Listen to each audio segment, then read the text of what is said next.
So at 7:31, we'll call the meeting to order.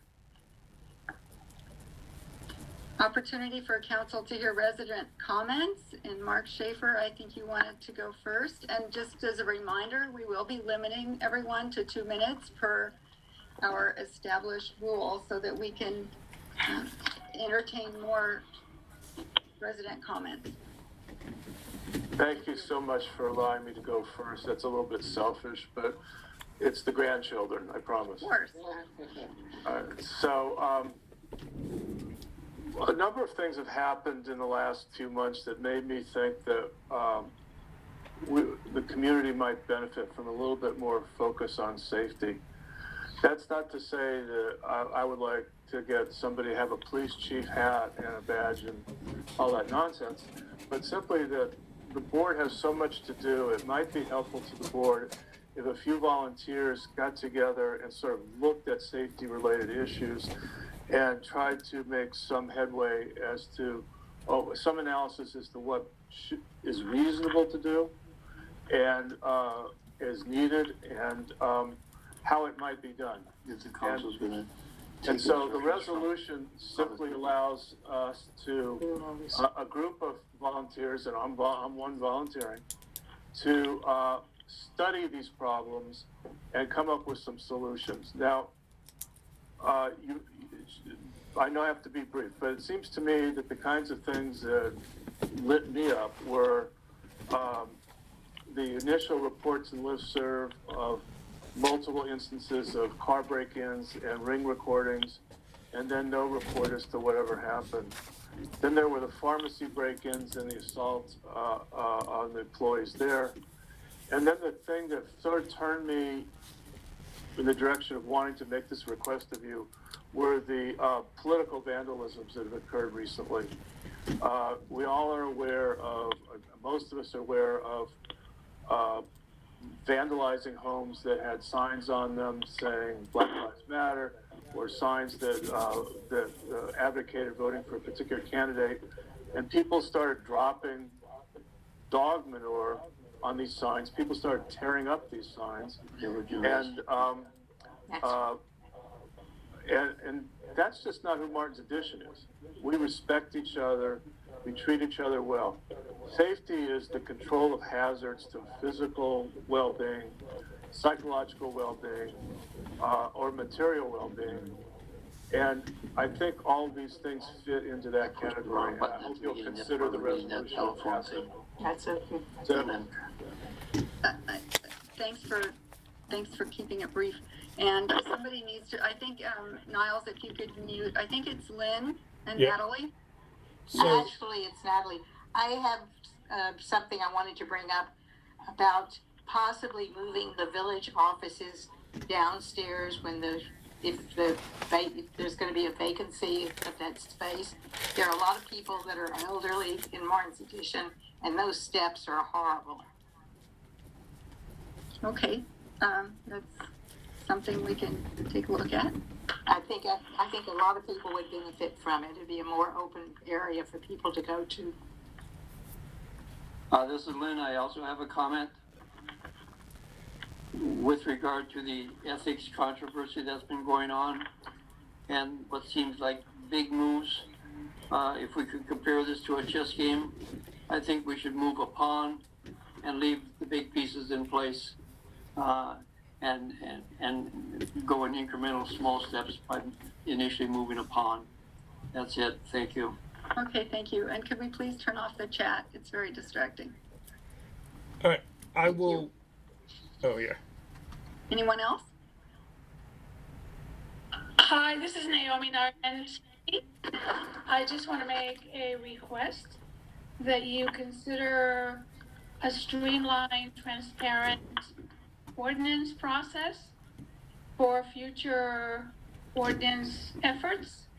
And I did submit for the record a suggestion, a draft for your consideration. So please take a look and act upon it at some point when you're ready. Thank you. Thank you. Next. Anyone else? I have a question. This is Lauren. Hi. If I haven't attended one of these meetings on Zoom in a while. Is it your preference that we hold comments that are related to specific agenda items until the agenda item, or speak them now?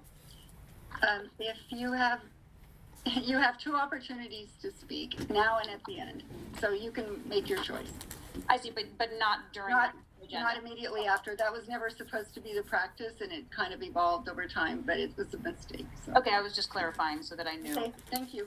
Yeah, so then I guess I'll speak now, which is, I just wanted to, I know that there's been a lot of back and forth on the listserv about the tree, proposal, and I just wanted to make sure that it was really clear that this was something that I had requested that the council consider. I know that in some of the, conversations that have gone on, it's been sort of seen as a component part of a set of ordinances and that council has been sort of coming up with and trying to put on residents. And I really just wanted to emphasize that, as I wrote in the listserv, I do believe that, there's been a bit of a loophole in some of our tree regulations that has taken Martin's Edition since 2014 out of really kind of standard practice and certainly the practice of the county. And this was an effort to come up with some common sense fixes to that loophole. Obviously we can have discussion about the best way to approach that and, what should be contained in an ordinance. But I just wanted to emphasize that this really is an effort to make sure that the village is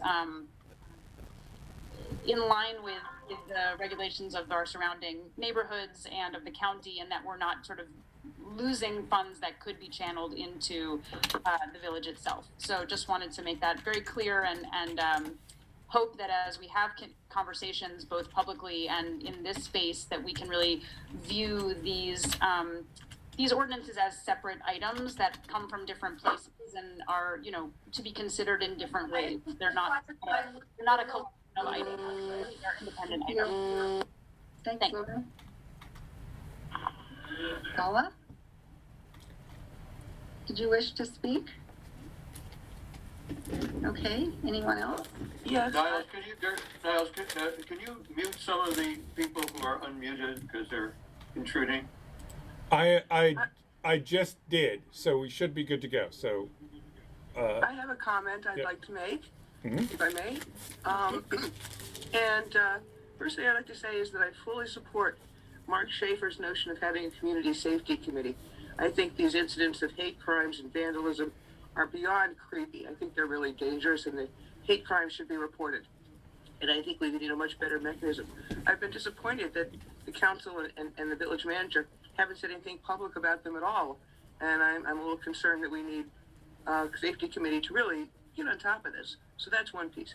Second, I'd like to also say that I support the better ordinance adoption process that I think Naomi spoke to. The need especially is for two pieces there. One is to have an open, community meeting by Zoom to discuss issues. Like, instead of having just things back and forth on a listserv, I'd rather have just a community forum, plus a message board on the village website where people can post substantive comments. It's fine to try to use a listserv, but a lot of people aren't on the listserv. So yes to the community safety initiative, yes please to the better ordinance proposal that people sent in. I also want to address the tree ordinance, which I think is terrific, but also probably needs more community discussion and a message board to really have people talk that out so it can go through.